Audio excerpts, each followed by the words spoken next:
እንዴናችሁ ሰላም ናችሁ? አላህ እግዚአብሔር ይመስገን። ከትላንት ወዲያ ቪዲዮ ሰርቼላችሁ ነበር ማለት ነው። ያ ቪዲዮ ገብተው አጥፍተውታል። እሺ አሁን ገብቼ ሳየው የለም ድጋሚ ለቅቄዋለሁ ማለት ነው። እኔን ግን አላናገሩኝም። እንዴት ገብተው ጠርጥረው እንዳዩት አላቅም እና ማለት ነው አጥፍተውታል ገብተው እና ለዛሬ እያሉ ነበረ እንገላታለን እያሉ ነበረ። ብዙ ሰው አላየውም ቪዲዮ እና ሼር አድርጉልኝ ሀገሬ ልጆች፣ ኤምባሲ እንዲያውቅ አድርጉልኝ በእናታችሁ እና በቃ እንዳልሞት በእናታችሁ።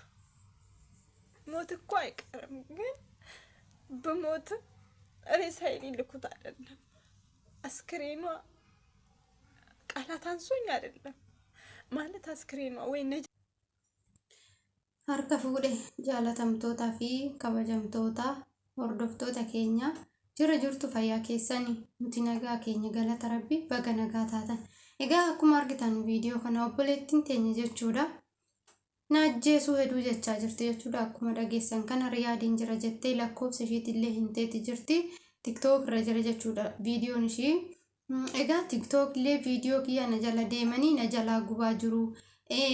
In ajjeesna naan jedhu ajjeesneeti zubaalatti ganna naan jedhu waa baay'eedhaan naas faraarra'u jette obboleettiin keenya kun. Egaa yoo asirratti ilaallu nama guddoodha, akkasumas nama maatii qabudha jechuudha biyyarraa. Adaraa keessan jechuudha. Egaa namni namummaa isaatiin qofa wal gargaaruu qaba jechuudha. Nuti namummaa keenya biyya namaa kana keessatti wal gargaaruu qabna malee sabaan wal gargaaruu hin qabnu jechuudha. Egaa namni namummaa isaatiin namni namummaan isaa itti dhaga'ame haati lubbuun ishee asitti yoo baate baay'eetti nama gaddisiisa jechuudha. Egaa kanaafuu bira dhaabbachuu hin dagatinaa obboleewwan keenya hundumti keessanuu, warri nu oliitis warri nu gadiitis. Egaa namumti miidiyaa kana hin fayyadamne hin jiru waan ta'eef warri gargaaruu dandeessan adaraa obboleewwan keenya obboleettii teenya tana gargaaratoo achii baasaa isiniin jechuu jaaladha. Warri imbaasiin akka beekuuf jechuudha. Egaa ishiin baay'ee tokko rakkattee jirti jechuudha. Rakkatteetidha namni kan gadi bahee bu'u guyyaa rakkate qofa jechuudha miidiyaa kanarratti jechuudha. Egaa hadaraa isiniin jenna. Asumarraan gorsa xiqqishuu takka isin dabarsuun barbaada jechuudha. Obboleewwan kiyyaa mana namaa keessa hojjetnu akka kiyyaa namni mana namaa keessa hojjettan eeggannoo guddaadhaan hojjedhaa jechuudha. Egaa ishiin amma carraa viidiyoo waraabuu kanaayyuu argattee viidiyoo kanaayyuu waraabaa jirti. Bilbila waan qabduuf TikTokis waan fayyadamtuuf waraabaa jirti jechuudha. Afaan hin beekne kan afaan hin beekne ishii waan isaan jedha waan dhageessuuf kana hunda rakkoo ishii gadi baatee himatti jechuudha. Garummoo warroon afaan hin beekne hoo akkam ta'u kan jedhu anaaf immoo gaafii guddaadha jechuudha. Egaa namni akkuma gaariin jiru badaanis jira, manni gaariinis jira, hundi badaadha jechuu hin dandeenyu. Maaliif nus biyyuma namaa fi manuma namaa keessa jirra waan ta'eef hundi badaadha jechuu hin dandeenyu. Garuu akkuma biyya keenyatti jechuudha namni badaanis jira, namni gaariinis jira. Biyyi namaa kunis akkasuma waan ta'eef murteessuun hin ulfaata jechuudha dhugaa dubbachuu. Fi kana keessa immoo osoo ijoolleen afaan hin beekne dhufuu baatanii hedduu namatti tola. Amma obboleettiin keenya kun waan afaan isaanii beektuu fi waan isaan gochuu hedan kana hundumaa dhaggeeffattee boochee himachaa jirti. Kan afaan hin beekne maal akka jedhanii kan hin beekne kan qalamtu meeqa jira jechuudha. Kan iddoowwan garaagaraatti iddoon beekamnitti gatanii biraa deeman meeqa jira. Dhugaa baay'ee ulfaata jireenyi biyya namaa kana jechuudha. Fi wanti irraa dubbannu hin qabu, garuu baay'ee ulfaata jechuudha dhugaa. Kanammoo kan godhu irra caalaa dallaalota jechuudha. Warri biirootitti dawwalachuudha. Warri biirootis immoo bilbila nama jalaa hin kaasan jechuudha. Kaasanillee hojiidhaaf dhuftee hojjedhu jedhu jechuudha. Maaliif